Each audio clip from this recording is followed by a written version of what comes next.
Okay, and now we're moving on to option A, excerpt for Much Love. And then for this one, let's separately talk about left hand and right hand. First, the right hand. Right hand's job is very, very simple.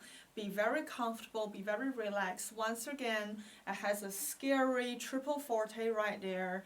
Think that it's like 20 violins add up together for triple forte, so you do not have to do all of that dynamic on your own. So each player plays like a forte, add up together will be a triple forte. So you're very high, like your register is very high, so do not try to get a super loud sound and then make the high notes sounding very squeaky.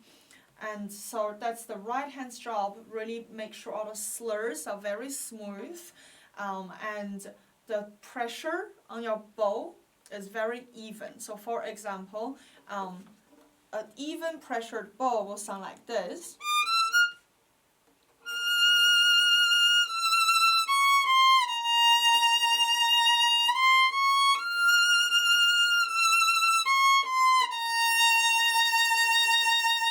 And uneven will sound like this.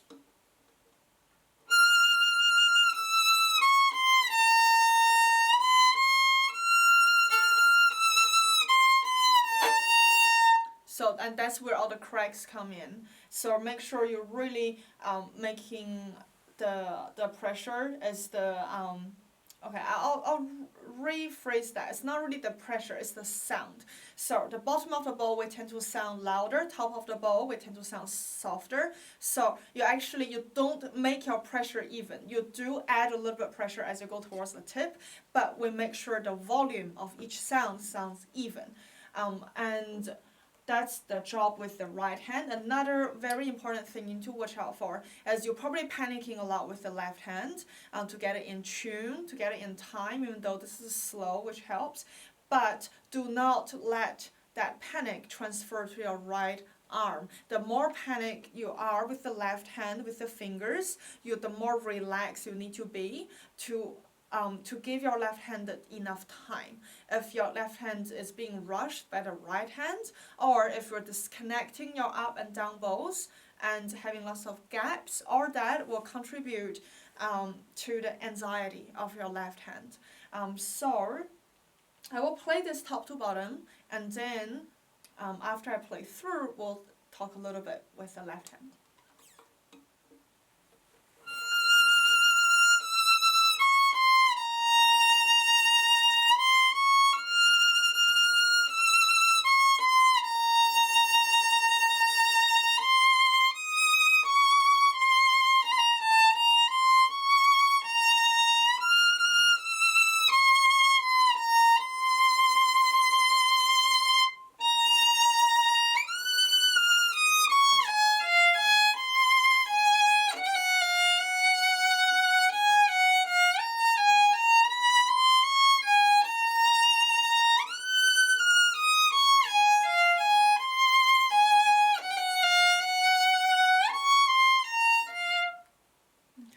And last end, the last note, please don't choke the end. Please don't do this.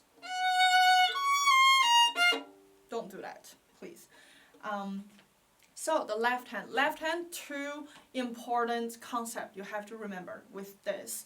And they are due to the reason we are in a very tricky key, 5 flats.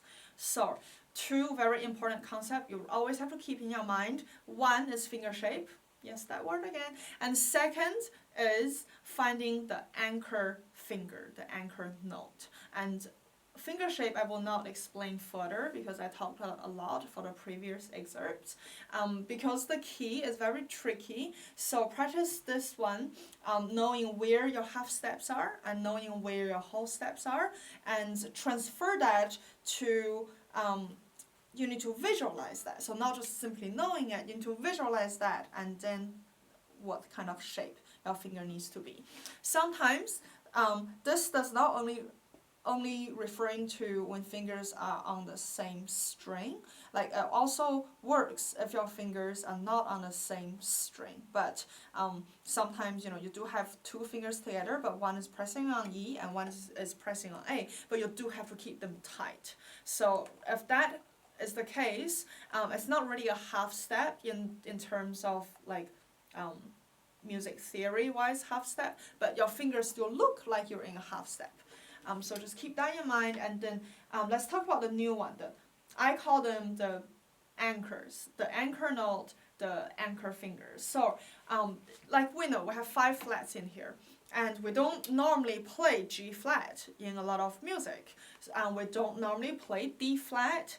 The B flat, E flat, yes, we are comfortable with that, but then at the same time, these are high up.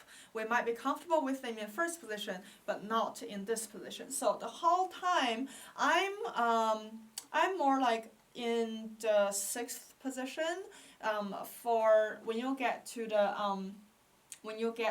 the double bar line with the mezzo forte, I do go up just a little bit higher. So with this one, let's talk about the anchor note. With this piece, I start with the 4th finger, because like I said before, my anchor note is always, a lot of time, is this D natural. And a lot of times I use a 2nd finger to be my anchor note, like I explained before, because this is where my hand, this happened to be the finger, the right position that my hand can actually rest and lean against this curving part of the sound box of the violin. So I do use that as my support, and knowing roughly where my hand should be, especially during a shift. So for this one, so the first 2 notes are fine,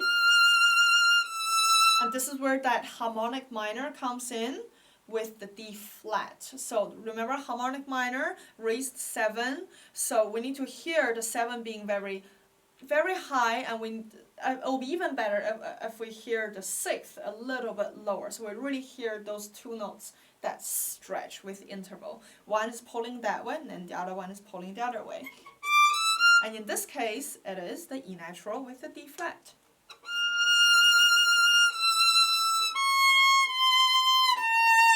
So D flat, not the usual note we play all the time. Now, when we play D flat, anchor note is the C natural, because I really think we have a much better chance to get a D flat, to get a C natural in tune than finding D flat on its own. So let's get a C natural very anchored, very solid, and then have that low 2, have that 2nd finger right beside that C natural.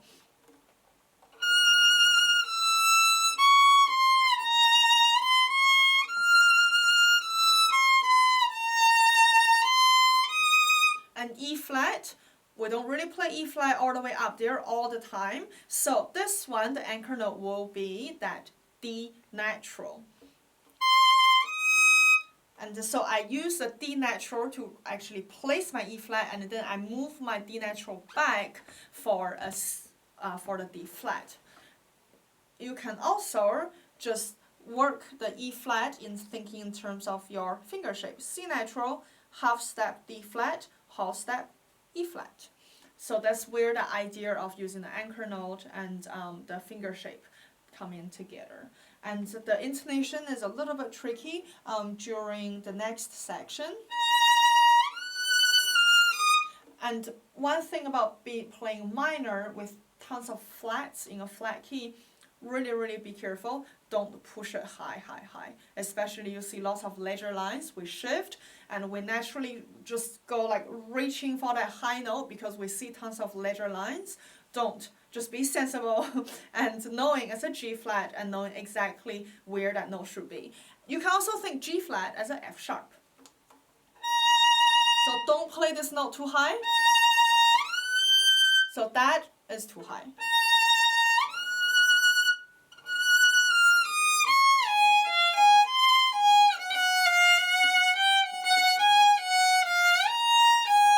And make sure it's an A flat here, and then So all of these, you really think from one note to another how many whole step it takes, or how many whole step plus how many half step it takes. And then you use that whole step, half step, you mathematically work it out, and then you visualize with your finger. And that's, personally, I really think that's the only way I can get my notes in tune when there's just a bunch of flats add up together.